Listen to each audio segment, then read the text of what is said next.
بسم اللہ الرحمن الرحیم۔ السلام علیکم۔ حضرت بہلول رحمۃ اللہ علیہ فرماتے ہیں کہ میں ایک مرتبہ بصرہ کی ایک سڑک پر جا رہا تھا۔ راستے میں چند لڑکے اخروٹ اور بادام سے کھیل رہے تھے اور ایک لڑکا ان کے قریب کھڑا رو رہا تھا۔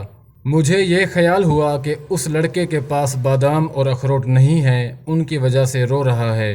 میں نے اس سے کہا، بیٹا تجھے میں اخروٹ اور بادام خرید کر دوں گا، تو بھی ان سے کھیلنا۔ اس نے میری طرف نگاہ اٹھا کر کہا، ارے بے وقوف، کیا ہم کھیل کے واسطے پیدا ہوئے ہیں؟ میں نے پوچھا، پھر کس کام کے واسطے پیدا ہوئے ہو؟ کہنے لگا کہ علم حاصل کرنے کے واسطے اور عبادت کرنے کے واسطے۔ میں نے کہا، اللہ تبارک و تعالیٰ تیری عمر میں برکت کرے، تو نے یہ بات کہاں سے معلوم کی؟ کہنے لگا، اللہ تبارک و تعالیٰ کا ارشاد ہے، افحسبتم انما خلقناکم عبثا، کیا تمہارا یہ گمان ہے کہ ہم نے تم کو یوں ہی بیکار پیدا کیا ہے اور یہ کہ تم ہمارے پاس لوٹائے نہیں جاؤ گے؟ میں نے کہا، بیٹا تو بڑا حکیم معلوم ہوتا ہے، مجھے کچھ نصیحت کر۔ پھر اس نے 4 شعر پڑھے جن کا ترجمہ یہ ہے کہ میں دیکھ رہا ہوں کہ دنیا ہر وقت چل چلاؤ میں ہے، آج یہ گیا کل وہ گیا، ہر وقت چلنے کے لیے دامن اٹھائے قدم اور پنڈلی پر دوڑنے کے لیے تیار رہتی ہے۔ پس نہ تو دنیا کسی زندہ کے لیے باقی رہتی ہے، نہ کوئی زندہ دنیا کے لیے باقی رہتا ہے۔ ایسا معلوم ہوتا ہے جیسا کہ موت اور حوادث 2 گھوڑے ہیں جو تیزی سے آدمی کی طرف دوڑے چلے آ رہے ہیں۔ پس او بے وقوف، جو دنیا کے ساتھ دھوکے میں پڑا ہوا ہے، کچھ کر اور دنیا سے اپنے لیے کوئی آخرت میں کام آنے والی اعتماد کی چیز لے لے۔ یہ شعر پڑھ کر اس لڑکے نے آسمان کی طرف منہ کیا اور دونوں ہاتھ اٹھائے اور آنسوں کی لڑی اس کے رخساروں پر جاری تھی۔ کہہ رہا تھا، اے وہ پاک ذات کہ اسی کی طرف عاجزی کی جاتی ہے اور اسی پر اعتماد کیا جاتا ہے۔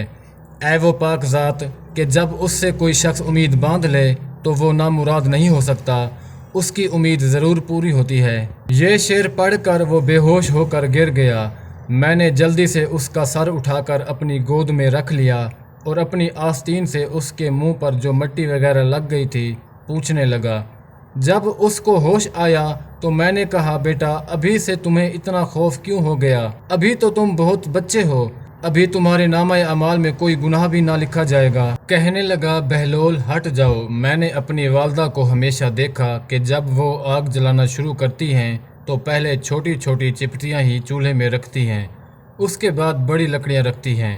مجھے یہ ڈر ہے کہ کہیں جہنم کی آگ میں چھوٹی لکڑیوں کی جگہ میں نہ رکھ دیا جاؤں۔ میں نے کہا، صاحبزادہ تم تو بڑے حکیم معلوم ہوتے ہو، مجھے کوئی مختصر سی نصیحت کرو۔ اس نے اس پر 14 شعر پڑھے جن کا ترجمہ یہ ہے، میں غفلت میں پڑا رہا اور موت کو ہانکنے والا میرے پیچھے پیچھے موت کو ہانکنے چلا آ رہا ہے۔ اگر میں آج نہ گیا تو کل ضرور جاؤں گا۔ میں نے اپنے بدن کو اچھے اچھے اور نرم نرم لباس سے آراستہ کیا، حالانکہ میرے بدن کے لیے قبر میں جا کر گلنے اور سڑنے کے سوا چارہ کار نہیں۔ وہ منظر گویا اس وقت میرے سامنے ہے جب کہ میں قبر میں بوسیدہ پڑا ہوا ہوں گا۔ میرے اوپر مٹی کا ڈھیر ہوگا اور نیچے قبر کا گڑھا ہوگا، اور میرا یہ حسن و جمال سارے کا سارا جاتا رہے گا اور بالکل مٹ جائے گا، حتیٰ کہ میری ہڈیوں پر گوشت رہے گا نہ کھال رہے گی۔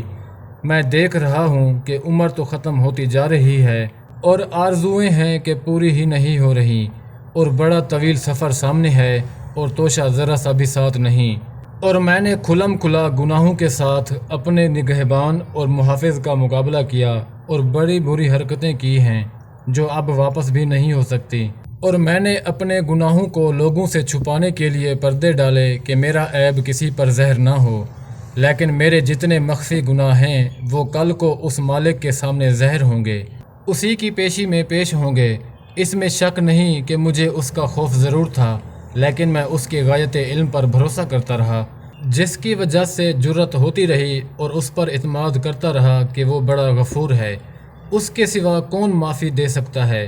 بے شک تمام تعریفیں اسی پاک ذات کے لیے ہیں۔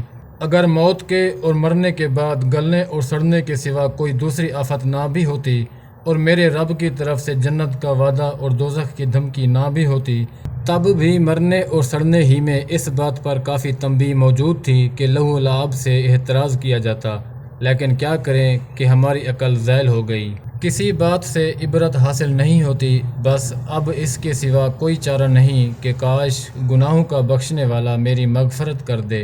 جب کسی غلام سے کوئی لغزش ہوتی ہے تو آقا ہی اس کو معاف کرتا ہے۔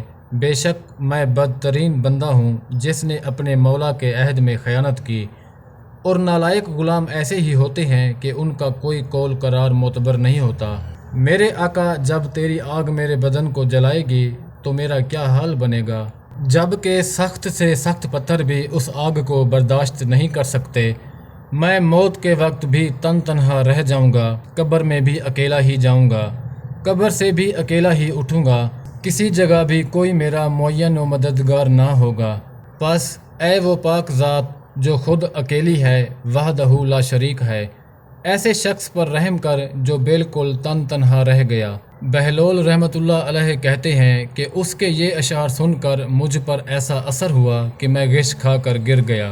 بڑی دیر بعد جب مجھے ہوش آیا تو وہ لڑکا جا چکا تھا۔ میں نے ان بچوں سے دریافت کیا کہ یہ بچہ کون تھا؟ وہ کہنے لگے، تو اس کو نہیں جانتا؟ یہ حضرت امام حسین رضی اللہ تعالی عنہ کی اولاد میں سے ہے۔ میں نے کہا، مجھے خود ہی حیرت ہو رہی تھی کہ یہ پھل کس درخت کا ہے۔ واقعی یہ پھل اسی درخت کا ہو سکتا تھا۔ اللہ تبارک و تعالی ہمیں اس خاندان کی برکتوں سے منتفع فرمائے، آمین۔